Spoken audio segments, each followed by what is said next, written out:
Daily সকাল থেকে একার সংসারে টার্গেট নিয়ে পুজো, এত রান্না, সংসারে A to Z কাজ সেরে নৌকা বাইচ দেখতে গেলাম। রাধে রাধে বন্ধুরা, কেমন আছো তোমরা সবাই? আশা করি ভীষণ ভালো আছো, আমরাও কিন্তু খুব ভালো আছি। আজকে হচ্ছে শনিবার, তোমাদের সাথে নিয়ে আজকের ব্লগটা শুরু করছি। সাথে থাকো, আজকের ব্লগটা তোমাদের খুব ভালো লাগবে। সকালবেলা ঘুম থেকে উঠে ভাবলাম বেড কভারটা পাল্টে নেই, অনেক দিন হলো বেড কভারটা পাতা ছিল, তো ভাবলাম এটা পাল্টে নিয়ে তারপরে বাকি কাজগুলো করব। তার জন্য সকাল সকালই উঠে পড়েছি। আর জানো তো, শরীরটা একটু খারাপ লাগছে, কারণ আমার না একটু সর্দি সর্দি লেগেছে, মাথাটা প্রচণ্ড ধরেছে। সেদিন তো একদিন ভিডিও দিতে পারিনি, কারণ হচ্ছে প্রচণ্ড মাথা ধরছিল, ওই সর্দির জন্য না মাথাটা ভার হয়েছিল। তো আজকে একটু হালকা পাতলা সর্দি আছে ঠিকই, কিন্তু নাকটা না কেমন করছে, আর তার মধ্যে তো জানোই সর্দি লাগলে মাথাটা কেমন করে, তার জন্য বারবার আমাকে নাক টানতে হচ্ছে আর বারবার নাকে হাত দিতে হচ্ছে। আসলে সর্দি লাগলে নাকের মধ্যে কেমন একটা করে না, আর তার মধ্যে হচ্ছে এই সর্দির জন্য মাথাটা কিন্তু এক সাইডটা প্রচণ্ড ব্যথা করছে আর ভার হয়ে আছে মাথাটা মনে হচ্ছে। আর সর্দি লাগলে তো কেমন লাগে জানোই তোমরা। তো যাই হোক, এদিকে দেখো বেড কভারটা পাল্টে নিলাম। এটা মানে এটা পাতলে না একমাত্র এই চৌকিটাতে ভালো লাগে, আসলে চৌকিটা এতটাই বড়, তো না বেড কভারটা একটু বড় না পাতলে না ভালো লাগে না দেখতে। তো খুব ইচ্ছে আছে এই ঘরের একটা খাট নেওয়ার, তো দেখা যাক কবে নিতে পারি, কারণ এই ঘরে না চৌকিটা না একদমই মানাচ্ছে না। খাট হলে বেশ সুন্দর লাগবে দেখতে, ঘরে মোটামুটি সব জিনিসই টুকিটাকি আছে, শুধু একটা খাট হলে সব থেকে বেশি ভালো লাগবে। তো জানি না কবে নিতে পারবো, কিন্তু খুব ইচ্ছে করে এই ঘরের জন্য একটা খাট নেই। তো দেখা যাক কবে নিয়ে সবটা গুছিয়ে রাখতে পারি। তো এখন বিছানাটা ভালো করে গুছিয়ে নিয়ে বালিশের কভারটাও লাগিয়ে দিলাম, দিয়ে সবটা গুছিয়ে রেখে চলে আসলাম আমাদের বিছানায়। এখন কিন্তু প্রতিদিন বলতে পারো দেরি করে ঘুম থেকে ওঠা হচ্ছে, 7টা ছাড়া একদিনও কাজ সারতে শুরু করতে পারছি না। কারণ এই ছুটির জন্য না সকালবেলা মনে হচ্ছে এখন ঘুমই ভাঙতে চাইছে না, কারণ হচ্ছে কি আশ্বিন মাসে পুজোর সময়টা দেখবা, পুজো আসলে না ওই ভোরবেলা করে কিন্তু বেশ ঠান্ডা ঠান্ডা পড়ে। আর তার মধ্যে আমাদের এখানে তো প্রচণ্ড বৃষ্টি হচ্ছে, সেই দশমী থেকে শুরু হয়েছে বৃষ্টি, এখনও পর্যন্ত কিন্তু বৃষ্টি ছাড়েনি বলতেই পারো। প্রত্যেক দিন কম বেশি কিন্তু বেশ ভারী বৃষ্টি আমাদের এখানে হচ্ছে, সেই দশমী থেকে শুরু হয়েছে বৃষ্টি। তো বৃষ্টি তো হতেই আছে, না জানি কবে বৃষ্টিটা হচ্ছে ছাড়বে। আর বৃষ্টির জন্য বেশ ঠান্ডা ঠান্ডা করছে, আর ঘুমটাও বেশ হচ্ছে, আর সকালবেলা করে না উঠতেই ইচ্ছা করে না। আর তার মধ্যে এখন তো এই যে কাজের কোনো তাড়াহুড়া নেই, তার জন্য অনেকটা দেরি করে বলতে পারো প্রত্যেকটা দিন ঘুম থেকে ওঠা হচ্ছে। 7টা বাজবে তবেই ঘুম বিছানা ছাড়া হচ্ছে এরকম। তো প্রতিদিনই এখন 7টার দিক থেকেই তোমাদের সাথে ব্লগটা শুরু করছি, তার জন্য ওই যে কাজকর্মে প্রচণ্ড দেরি হচ্ছে। তো এই যে অনেকগুলো দেখো জামা কাপড় নিয়ে বসে পড়েছি, এগুলো সেই কেচেছিলাম আমি, তো সেগুলো হচ্ছে কাচার পর আর গোছানো হয়নি। তার মধ্যে আবার বৃষ্টির জন্য তো দুদিন তো এভাবে মেলাই ছিল, কারণ শুকায়নি, পরপর দুদিন বৃষ্টি হয়েছে, ভারী বৃষ্টি হয়েছে। ভারী বলতে সেরকম জোরে না ঠিক, কিন্তু ঝিরিঝিরি বৃষ্টি কিন্তু সারাদিন হতে থাকে না, সেরকম বৃষ্টি। সেগুলো তার জামা কাপড় শুকায়, সকালবেলা মনে হলো পরিষ্কার কেচে দিলাম, তারপর তো যে বৃষ্টি শুরু হলো, তারপর আর কি করব, ওভাবেই হচ্ছে রেখে দিতে হলো, কিছু করার নেই, মেলে দিতে হয়েছে ঘরের মধ্যে। তারপরে ওই যে যা শুকায় আর কি, ওভাবেই শুকিয়েছে। তো এখন এই যে সব জামাকাপড়গুলো নিয়ে এখন গুছিয়ে নেব সব কিছু, কারণ অনেকগুলো জামাকাপড় জড়ো হয়ে আছে, তো ভালোও লাগছে না দেখতে। তো সেই জন্য ভাবলাম সবটা জামা কাপড় হচ্ছে গুছিয়ে নিই। এখানে অনেকগুলো নাইটিও আছে, যেগুলো ওই নতুন দুটো নাইটি আছে, এই নাইটিগুলো পরা হয় না, সেরকম রেখে দেবো, কারণ নেওয়া হয়েছিল পুজোর আগেই তো নেওয়া হয়েছিল। তারপরে তো আর ওই যে মামার বাড়িতে গিয়েছিলাম, তারপরে পরেছিলাম, তারপরে আর হচ্ছে পরা হয়নি। তো ভাবলাম যেহেতু বাড়িতে তো অনেকগুলো নাইটি আছে পরি, এগুলো এখনও পর্যন্ত পুরাতনই হয়নি, যেরকম সেরকমই আছে, রং টংগুলো নষ্ট হয়নি, ভালো আছে। তো ভাবলাম সবগুলো নাইটি কি নষ্ট করব, তো নতুন দুটো ভাঁজ করে গুছিয়ে রাখি, যখন এগুলো একটু মনে হবে যার পরতে পারছি না তখন বের করে পরবো। আর বাইরে এতগুলো নাইটি না কোনটা ছেড়ে কোনটা এমনিতেই পরার মতো সময় হয় না, কারণ এইটা পরছি ওটা পরছি, এমনিতেই অনেকগুলো নাইটি বাইরে আছেই। তো সেই জন্য নতুন দুটো নাইটি রেখেই দিব, যে দেখো ভাঁজ করে রেখেছি দুটো, কারণ ওগুলো হচ্ছে রেখেই দেবো, ওগুলো আর বের করবো না এখন, কারণ কোথাও গেলে একটু ভালো জিনিস নিয়েও যেতে হয়। আর তার মধ্যে হচ্ছে যেহেতু বাইরে এত নাইটি আছে, তো সেই জন্য ভাবলাম নতুন নাইটি দুটো এখন আর পরবো না, পরে যখন এগুলো আর পরতে ইচ্ছে হবে না তখন পরবো। তো এই যে দেখো অনেকগুলো জামা কাপড় নিয়েছি, এগুলো গোছাতে হবে, বাবারও আছে, বাবানেরও আছে, অনেকগুলো জামা কাপড় আছে, সবগুলো নিয়েই বসেছি, একবারে গুছিয়ে নেব। কারণ হচ্ছে এই যে পুজোতে দুটো একটা করে পরা হয়েছে, এদিক ওদিক তো বেশ ঘোরা হয়েছে, তো সেই জামা কাপড়গুলো বেশ নোংরাও হয়েছে। আর তার মধ্যে বাবার প্যান্টগুলো নোংরা হয়েছে, সেগুলো কাচতে পারছি না বৃষ্টির জন্য। এই হালকা পাতলাগুলো তবু একটু জল ঝরে গেলে ঘরের মধ্যে দিলে সারাদিন সারা রাতে মোটামুটি একটু শুকিয়ে যায়, কিন্তু জিন্সের প্যান্টগুলো তো আর শুকাবে না, ওগুলো তো কড়া রোদ ছাড়া শুকাবেই না। তো সেই জন্য না প্যান্টগুলো রেখেই দিয়েছি, ওগুলো আর কাছাকাছি করছি না। যখন খুব রোদ উঠবে শুকানোর মতো রোদ উঠবে, তখন ভাবছি কেচে দেবো, তার আগে যতদিন রেখে দিতে হয় রেখে দেবো, কারণ এখন সেরকম আর বেরোতেও হচ্ছে না সেরকম, কারণ স্কুল নেই, বাড়ির মধ্যেই থাকা হচ্ছে, একটু এদিক ওদিকে একটু ঘোরা হচ্ছে, তার মধ্যে যেগুলো আছে পরিষ্কার সেগুলো পরে যাওয়া হচ্ছে, আর তার জন্য নোংরা হচ্ছে, আর একটা একটা করে জড়ো করে রেখে দিচ্ছি। এরকমই করা হচ্ছে। তো এই যে জামা কাপড় এখন গোছাচ্ছি, এদিকে দেখো আলনাতে সবটা রেখে দিলাম। রেখে দেওয়ার পর তারপরে এগুলো সব জামা কাপড়গুলো গুছিয়ে নেব, নিয়ে তারপরে হচ্ছে বাকি কাজগুলো সারবো। তো এদিকে সকালবেলা উঠে, কারণ হচ্ছে সেরকম তাড়াহুড়োর কিছু নেই, আজকে তাড়াহুড়ো করে কাজকর্ম করছিও না, ধীরে সুস্থেই করছি। আগে যেরকম প্রতিদিন সকালবেলা করে বেশ তাড়াহুড়ো করতাম, এখন আর সেরকম তাড়াহুড়োর কিছু নেই, ধীরে সুস্থে কাজকর্মগুলো শুরু করে দিয়েছি। তো এদিকে বাবানের প্যান্টগুলো আছে সেগুলো গুছিয়ে নিলাম, নিয়ে তো এখানে যেরকম প্রতিদিন গোছে একটু সরে নড়ে জিনিসগুলো গেলে না ভালোও লাগে না, একটু সব জিনিসগুলো একটু সুন্দরভাবে থাকলে একটু ভালোও লাগে। তো কিছু সাজার জিনিস ছিল যেগুলো বাইরে ছিল, সেগুলো ভাবলাম একটু ঢুকিয়ে দিই। আসলে জায়গার জিনিস জায়গা রাখলে না হাতের কাছে থাকেও আর পাওয়া যায় সব সময়, নইলে একটু এদিক ওদিক হয়ে গেলে না তখন আবার খুঁজতে হয়। আমার তো আবার একদমই মনে থাকে না যে কোথায় কোন জিনিসটা রাখছি, তার জন্য যে জিনিসটা যেখানে রাখি আর কি মনে থাকে সেটা সেখানেই রাখি। একটু এদিক ওদিক ধরো কোথাও রেখে দিলাম, ভাবলাম যে পরে রাখবো, পরে মনে করবো, কিন্তু সেটা আমার আর মনেই পড়বে না পরে, এরকম অবস্থা। তো যাই হোক, এদিকে সবটা গুছিয়ে নেওয়ার পর বাবানের বইটইগুলো গুছিয়ে নিচ্ছি। এখন তো ওই পুজো করে কদিন পড়াশোনাই ঠিকমতো হয়নি, তার মধ্যে এইদিক ওইদিক এই যে যাওয়া হচ্ছে আর ঠিকমতো পড়াশোনাও বলতে পারো হচ্ছে না। তো ওই যে এখন আলমারিতে জামা কাপড়গুলো রাখবো, এখানে আলমারিতে তো মোটামুটি ভরেই গেছে, জায়গাই হচ্ছে না। আর তার মধ্যে ব্যাগগুলো আছে, এখানে কিছু নতুন জামা কাপড় আছে, বাবানের আছে যেগুলো পুজোতে পরানো হয়নি, বাবানের পর নতুন পাঞ্জাবি আছে, মানে সেগুলো আর খোলাই হয়নি। ওই যে কদিন পর দাদার বিয়ে, তখন তো লাগবেই, তো ভাবলাম সেগুলো আছে যখন থাক, তো সেই জন্য আর ওগুলো আর বের করা হয়নি। তো এই যে সব কিছু গুছিয়ে রাখছি, চুড়িদারগুলো ঠিক মতো, তারপরে গুছিয়ে নিয়ে তারপরে হচ্ছে ঘর বাড়িগুলো একটু ঝাড় দেবো। তো আমি এদিকে আবার ঝাড় দিতে চেয়েছিলাম, কিন্তু বাবানের বাবা আবার কী করেছে বলতো, ঘর বাড়িগুলো ঝাড় দিয়ে দিয়েছে। আমাকে এদিকে জামা কাপড়গুলো গোছাতে অনেকটা সময় লাগছিল, কতগুলো জামা কাপড় নিয়ে বসলাম দেখতেই পেলে। তো ঝাড় দিতে চাইলাম, তো বললো কি তুমি এদিকে গোছাও, আমি ঝাড় দিয়ে দিচ্ছি। তো বাসি ঘরগুলো বাবানের বাবাই ঝাড় দিয়েছে, তো সেই জন্য আজকে আমাকে আর ঝাড় দিতে হয়নি। তো ভাবলাম তাহলে তুমি ঝাড় দিয়েছো, তাহলে আমি মুছে নিই। তো সেই জন্য ওই ঝাড় দিল দেখে ভাবলাম তাহলে মুছে নিই ঘর বাড়িগুলো।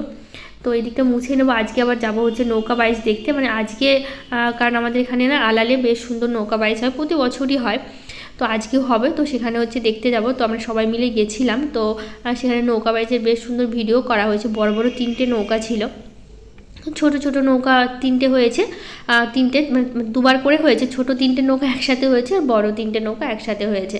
তো বেশ ভালো লাগে, প্রতি বছরই আমাদের এখানে নৌকা বাইচ হয়, তো দেখতেও বেশ সুন্দর লাগে। তো এবার হচ্ছে গিয়েছিলাম, বলতে পারো সেরকম যাওয়া প্রতি বছর যাওয়া হয় ঠিকই, কিন্তু সেরকমভাবে যাওয়া হয় না, হয় ঠিকই। আগের বার কী করেছি বলো তো, আগের বার আমি আমাদের বান্ধবীরা মিলে, মানে বান্ধবীর বর আমরা ছিলাম, সবাই মিলে যাব হচ্ছে নৌকা বাইচ দেখতে। তো রেডি হয়ে বেরিয়ে গেছি, গিয়ে দেখি নৌকা বাইচ হয়ে গেছে। কি অবস্থা, মানে এত হাসি পাচ্ছিল, আসলে একটু তাড়াতাড়ি হয়ে যায় বিকেলের মধ্যে, আর আগের বার একটু আমাদের দেরি হয়ে গেছিলো, ভেবেছিলাম হয়তো সন্ধ্যার আগে আগে হবে, মানে বিকেল হয়ে যাবে। তো গিয়ে দেখি নৌকা বাইচ হয়ে গেছে, লোকজনও মোটামুটি চলেই গেছে, অল্প স্বল্প লোক দাঁড়িয়ে আছে। তো ভাবলাম হয়তো হবে, অল্প লোক আছে যখন, ভাবলাম হয়তো যে অল্প লোক আছে হয়তো আরও লোকজন আসবে, গিয়ে শুনি যে নৌকা বাইচ হয়ে গেছে। এত মানে খারাপ লাগছিল যে বেশ ভালোই দূর আছে আমাদের এখান থেকে। তো গেলাম, গিয়ে দেখি নৌকা বাইচ হয়ে গেছে, আর কী করবো ভাবে ঘুরে চলে আসলাম। তো এই জন্য এইবার কী করেছি বলতো, তাড়াতাড়ি করে গেছি, যাতে এবার আগের বারের মতন না হয়। তো গিয়ে দেখি শুরু হয়নি, আমরা যাওয়ার মোটামুটি 15 মিনিট পর শুরু হয়েছিল। একটু দাঁড়িয়ে থাকা যায় সে ঠিক আছে, কিন্তু গিয়ে যদি দেখি যে হয়ে গেছে তখন তো আরও বেশি খারাপ লাগে, তাই না? তো সেই জন্য এবার বেশ ভালোই সুন্দর নৌকা বাইচ দেখতে পেয়েছি, তো সেটার ভিডিও করা হয়েছে, সবটা কিন্তু তোমাদের সাথে শেয়ার করব। তো এইদিকে দেখো ডাইনিংটা খুব ভালো করে আমি পরিষ্কার করে নিয়েছি, আর ফ্যানটাও চালিয়ে দিয়েছি যাতে খুব তাড়াতাড়ি শুকিয়ে যায়। তারপরে এইদিকে হচ্ছে আমি এখন বেসিনটা পরিষ্কার করছি, কারণ এটা তো একদিন পর পর বা প্রতিদিনই বেসিনটা পরিষ্কার করতে হয়। আমার তো সেরকম হাত ধুতে হয় না, বাবানই বেশি ধোয়, কারণ হচ্ছে আমার মানে কাজকর্ম করতে করতে রান্নাঘরে মানে অভ্যাস হয়ে গেছে। তো সেই জন্য কী করবে, তো সব কিছুই রান্নাঘরে করি, মানে রান্নাঘরে হয়ে গেছে, এখানে আর আসা হয় না, মানে রান্নাঘরের বেসিনটা আছে, সব আমার হাত যা ধোয়ার ওখানটাই হয়ে গেছে অভ্যাস। এটাতে আমি মানে আসা হয় না বললেই চলে আর কি, যখনই পরিষ্কার করি তো ওইটুকু সময় আসা হয়। আর বাবানের পায়ে বেশি এই বেসিনটাতে হাত ধয়। তো এইদিকে ঘরটা মুছে নিয়ে তারপরে যে ডাইনিংয়ের এইটুকু বাকি আছে, এইটুকুটা মুছে নিলে না হয়ে যাবে, ঘর বাড়ি মোছা, তারপরে সিঁড়ির তরটা একটু মুছবো, তাহলেই হয়ে যাবে। আসলে তাড়াহুড়ো করে কাজকর্মগুলো করছি না, সেই জন্য বেশ দেরি হচ্ছে। মানে এখন কাজ করে বেশ আরাম লাগছে, কারণ ধীরে সুস্থে করছি, মানে চলতেই আছে, কাজ চলতেই আছে, মানে এরকমভাবে চলছে। তো এদিকে আমার একদমই মোছা হয়ে গেল, তারপর সামনেটা একটু মুছবো, কারণ আজকে আর জল দেবো না, যেহেতু যেদিন ঘর মুছি না সেদিন আর হচ্ছে জল দেই না। ভাবলাম মানে জল যখন আছে, এটাতে মোছার আছে, তো এটা দিয়ে মুছে নিই, আর এক্সট্রা করে কি আর জল দেবো। ওই যেদিন মোছা হয় না সেদিন হচ্ছে দরজার সামনে একটু করে জল দিয়ে দেওয়া হয়। তো এই যে এখন ভালো করে মুছে নিলাম, নিয়ে তারপরে হচ্ছে যাবো। আজকে পুজোটা হচ্ছে কিন্তু বাবানের পাপাই দিয়েছিল, কারণ সকালবেলায় যে দেরি করে উঠেছি তো তারপরে এই যে গোছাতে আর ঘর মুছতে এত দেরি হয়ে গেল, তো সেই জন্য সকালবেলা স্নান প্রচণ্ড খিদেও পেয়ে গেছিলো। তো আজকে আর সকালবেলা স্নান করিনি, ভেবেছিলাম পরে স্নান করব। তো সেই জন্য আজকের পুজোটা বাবানের পাপাই দিয়েছিল। তো এইদিকে দেখো মুড়ি নিয়েছি, সকালবেলা প্রচণ্ড খিদে পেয়েছে। আর তার মধ্যে আজকে তোমাদের বলা হয়নি, বাবান কিন্তু বাড়িতে নেই, বাবান গিয়েছে হচ্ছে আমার মায়ের বাড়িতে, বাবা এসে নিয়ে গেছে। তো বললো যে ওই একদিন থাকবে, মানে আজকে কালকে গেছে, তো আবার মানে মানে কী বলবো, গতকাল গেছে আগামীকাল আসবে আর কি এরকম। তো সেই জন্য বাবান কিন্তু নেই, ওই গেছে হচ্ছে মায়ের ওখানে, ওখান থেকে নৌকা বাইচে নিয়ে যাব। তো ওখান থেকে আবার বাবানকে রেখে চলে আসবো, কারণ ও বলেছে ওখানে থাকবে, এখানে একা একা থেকে থেকে তো ওর ভালো লাগে না। তো সেই জন্য বলছে দাদুর বাড়িতে গিয়ে থাকবো, ওখানে একটা আমার ভাই আছে, ওর বয়সে বলতে হলো ওর থেকে 2 বছরের বড়, কিন্তু ওর সাথে বেশ ভালো, আমার কাকুর ছেলে খুব ভালো মিশে আর এত খেলে কি বলবো। আর এখান থেকে একা একা থাকে তো ওর মনটা খারাপ হয়ে যায়, সেই জন্য ওর ভালো লাগে না। তো যাই হোক চলে এসেছি এখন রান্নাবান্না করতে। তো আজকে রান্না করবো যেহেতু শনিবার নিরামিষ, তো সেই জন্য করবো হচ্ছে পনির করব, আর হচ্ছে ডাল করব, পটল ভাজা করব। তো সেই জন্য এই যে পনিরটা কেটে নিয়েছি খুব ভালো করে। আর পনির কিন্তু আমি বাড়িতেই করেছি, বেশিরভাগ পনির আমি বাড়িতেই করি, যেহেতু দুধ আছে। তো সেই জন্য হচ্ছে আর পনির সেরকম কিনে আনতে হয় না, যখন আগে দুধ ছিল না তখন কিনে আনতো মাঝে মধ্যে, কিন্তু এখন যেহেতু বাড়িতে দুধ আছে তো সেই জন্য আর কিনে আনা হয় না, বাড়িতেই হচ্ছে পনিরটা করে নিই। তো দেখো পনিরটা খুব ভালো করে লাল লাল করে ভেজে নিলাম, লাল লাল করে ভেজে নিয়ে তারপরে তুলে নিয়েছি। আজকে আর হচ্ছে হলুদ দিইনি, কড়াইটা বেশ ভালো করে গরম করেছি, তো সেই জন্য আর লেগে যায়নি, নইলে অনেক সময় একটু কম গরম হলে কড়াইটা লেগে যায়, সেই জন্য একটু হলুদ দিয়ে ভাজলে আবার একটু সুবিধা হয়, তাহলে আর লেগে যায় না। তারপরে যখন আলুটা দিয়ে দিলাম লবণ হলুদ দিয়ে, আলুটাও খুব ভালো করে ভাজবার, পাশে কিন্তু আমি ডাল বসিয়েছি, মুগ ডালটা ভেজে বসিয়েছি যাতে ওটা সেদ্ধ হয়। আর এদিকে হচ্ছে আমি আলুটা লবণ হলুদ দিয়ে খুব ভালো করে আলুটা ভাজছি। আলুটা একটু ভাজা ভাজা করে নিয়ে ওটাও তুলে নেব, নেওয়ার পর তারপর দেখো ওটা তুলে নিয়ে একটু তেল দিয়েছি, দিয়ে তার মধ্যে জিরে শুকনো লঙ্কা ফোড়ন দিয়ে মশলাটা বেটে রেখেছি। ওই যে আদা জিরা লঙ্কা আর হচ্ছে টমেটো একসাথে পেস্ট করেছি, টমেটোও একসাথে পেস্ট করে নিয়েছি, ওটার কুচি করে দিইনি, মানে জিরাটা বাটলাম না তার সাথে হচ্ছে টমেটোটাও দিয়ে দিয়েছি, সেই জন্য একবারেই হয়ে গেছে। তো সব মশলাটা ভালো করে দিলাম, এর মধ্যে লবণ হলুদ দিয়ে খুব ভালো করে হচ্ছে মশলাটা কষিয়ে নেব। মশলাটা কষিয়ে নেওয়ার পর এর মধ্যে যে এখন দিচ্ছি লবণ হলুদ দিয়ে, তারপর মশলাটা কষিয়ে নেব, তাহলে তো ওই পনিরটা দিয়ে হয়ে যাবে। আসলে পনিরটা কিন্তু খুব সহজেই হয়ে যায়, খুব একটা সময় লাগে না। এর মধ্যে একটু কাজু দিলে কিন্তু খেতে বেশ লাগে, কিন্তু সেটা তো আমার কাছে ছিল না, তো সেই জন্য দেওয়া হয়নি। কাজু বাদাম দিয়ে করলে বেশ ভালো লাগে। তো দুটো কড়াইতে করছি যাতে তাড়াতাড়ি রান্নাগুলো হয়ে যায়, একটা কড়াইতে করলে কি অনেকটা বেশ দেরি লাগে, তো সেই জন্য দুটো কড়াইতেই করছি। পাশে ওইদিকে মশলা কষানো হচ্ছে, এদিকে আমি ডালটা ফোড়ন দেবো। ডালটা আমি সেদ্ধ করে তারপরে হচ্ছে একটু জল দিয়ে ভালো করে জাল করে নিয়েছি, তারপর এখন ডালটা ফোড়ন দিচ্ছি। তারপর হচ্ছে ডালটা ফোড়ন দিয়ে দেখো কি সুন্দর কালারটা এসে, মানে হলুদটা না এত ভালো এনেছে এবার আমরা নেওয়া হয়েছে, বেশ হলুদটা মানে হলুদের কালারটা যদি ভালো হয় না, রান্নার কালারটা কিন্তু দেখতে ভীষণ সুন্দর হয়, তো সেই জন্য হলুদের কালারটা ভীষণ সুন্দর।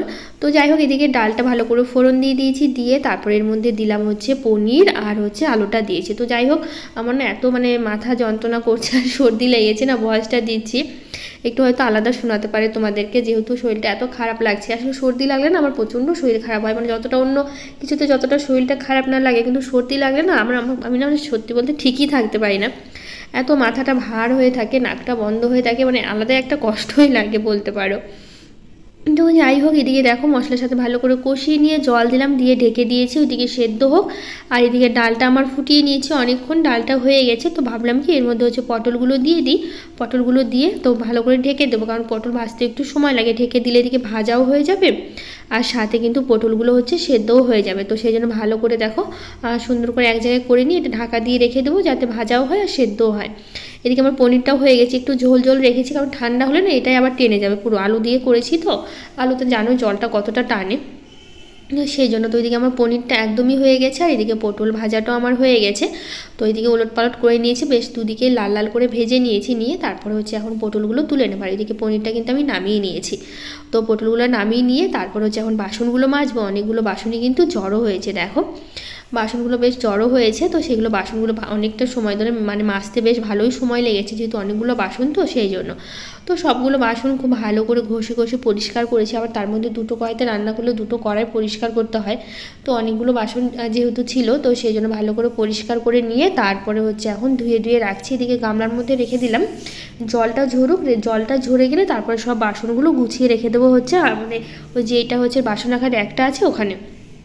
তো এইদিকে আবার হচ্ছে আমি এটা মাজতে একদমই ভুলে গেছিলাম, আসলে বাকিগুলো মাজা হয়েছে, তো এটা একদমই ভুলে গেছি মাজতে। তো সেই জন্য ভাবলাম তাহলে একবারে মেজে নিই, কারণ হচ্ছে সবগুলো মেজে তারপর এটা নামিয়েছি, তো আমার একদমই খেয়াল ছিল না, মানে ওভেনের ওপরে যেটা থাকে, তো ওটা আমার একদমই খেয়াল ছিল না মাজার কথা। তো এখন ধুতে গিয়ে এখন দেখি যে এটা আমি মাজতেই ভুলে গেছি। তো সেই জন্য আবার ভালো করে সাবান দিয়ে ভালো করে ঘষে ঘষে পরিষ্কার করলাম, করে নিয়ে তারপরে রাখলাম। তো এখন হচ্ছে এটা পরিষ্কার করছি, করে তারপরে বেরিয়ে যাব হচ্ছে, মানে রেডি হয়ে তারপর বেরোবো নৌকা বাইচ দেখতে। আর অনেক ভিড় হয় বেশ, ব্রিজের উপরে দাঁড়িয়ে দাঁড়িয়ে মানে দেখা হয়, অনেক সময় নিচেও থেকে দেখা হয়, অনেকেই নিচেও থাকে, কেউ ব্রিজের উপরেও থাকে, কেউ নিচেও থাকে। তো আমি তো ব্রিজের উপরেই ছিলাম, মানে আমরা সবাই মিলে যারা যারা গেছিলাম, দিদি ওরা সবাই গেছিলো। তো ওখানে ব্রিজের উপরেই দাঁড়িয়েছিলাম, বেশ সুন্দর লাগছিল দেখতে। ব্রিজের উপর থেকে দেখলে কি একটু ছোটো ছোটো মনে হয়, দূর থেকে মনে হয়, একটু নিচে থাকলে একটু কাছ থেকে বড় বড় দেখা যায়। তো যাই হোক, এদিকে আমি সবটা ভালো করে রান্নাঘরটা পরিষ্কার করলাম, করে নিয়ে তারপর এখন বেসিনটা করছি। আসলে বাসন মাজার পর না বেসিনটা এত তেল তেলে হয়ে যায় কি বলবো, তার জন্য সাবান দিয়ে যদি পরিষ্কার না করি না তাহলে একদমই চলে না। তো সেই জন্য ভালো করে সাবান দিয়ে এদিকে ঘষে ঘষে খুব সুন্দর করে পরিষ্কার করলাম, করে নিয়ে তারপরে হচ্ছে এদিকে এই যে জল দিয়ে ধুয়ে দিচ্ছি। জল দিয়ে ধুয়ে দেওয়ার পর তো এদিকটা পরিষ্কার হয়ে গেল। তারপরে চলো এখন আমরা বেরিয়ে যাব রেডি হয়ে, তারপরে এই যে বাইক নিয়ে বেরিয়ে পড়লাম নৌকা বাইচ দেখতে। তো চলো, এখানে কিন্তু আমাদের যে নদীটা আছে মহানন্দা নদী, সেখানেই কিন্তু হচ্ছে মানে যে জায়গাটা হচ্ছে মানে নৌকা বাইচ হয় সেটা কিন্তু আলালে হয়। তো যাই হোক, দেখো এই যে নদীটা অনেক বড়। এখানে কিন্তু শিব পূজার সময় আমরা প্রতি বছর আসি, জল নিতে প্রচুর ভিড় হয় শিব পূজার সময় এখানে। তো দেখো কত লোক দাঁড়িয়ে আছে ব্রিজের এই সাইডে, ওই সাইডে, এই সাইড থেকে শুরু হবে যেই সাইডে আমরা দেখালাম, ওই সাইডেও কত লোক দাঁড়িয়ে আছে, এই সাইডেও কত লোক দাঁড়িয়ে আছে, এখনও শুরু হয়নি, অনেকক্ষণ ধরে দাঁড়িয়ে আছে, আরও পরে আরও কিছু লোক এসেছিলো। আর নিচের দিকে কিন্তু বেশ ভালো লোক আছে, কেউ ওপর থেকে দেখছে, নিচ থেকেও দেখছে, দেখো এখানে ওখানে বেশ ছড়িয়ে ছিটে আছে লোকজনগুলো। তো যাই হোক চলো, শুরু হবে তখন তোমাদের সাথে সবটা শেয়ার করবো। এই যে আমি দাঁড়িয়ে আছি, তো অনেকে দেখো ড্রোন দিয়েও কিন্তু ভিডিও করছে মানে নৌকা বাইজের। তো এই যে শুরু হলো, ছোট ছোট তিনটা কিন্তু আগে হয়ে গেছে, ওটা ছোট ছোট ছিল আর ভিডিও করা হয়নি। তো বড় যে তিনটা একসাথে আছে, মানে ওই যে পিছনে একটা আছে, সামনে দুটো আছে, যেটা সামনে যেটা বড় না ওটাই কিন্তু ফার্স্ট হয়েছিল, মানে যেরকমভাবে এখন দেখতে পাচ্ছ ফার্স্ট সেকেন্ড থার্ড, আবার ওটাই কিন্তু ফার্স্ট সেকেন্ডই থার্ড হচ্ছে, মানে এখন যেরকমভাবে যাচ্ছে যে আগে পরে যাচ্ছে, এটা কিন্তু পরে কিন্তু সেরকমভাবেই কিন্তু ফার্স্ট সেকেন্ড থার্ডই হয়েছিল, ঘুরে ফিরে একই হয়েছিল। তো যাই হোক, এদিকে সবটা দেখিয়ে দিলাম। তো আজকের ব্লগটা আর বড় করবো না, এখানেই শেষ করবো। কেমন লাগলো জানিও, তোমাদের ওইদিকে নৌকা বাইচ হয় কিনা অবশ্যই জানিও। তো যাই হোক, আজকের মতো টাটা, দেখা হবে নতুন একটা ব্লগে।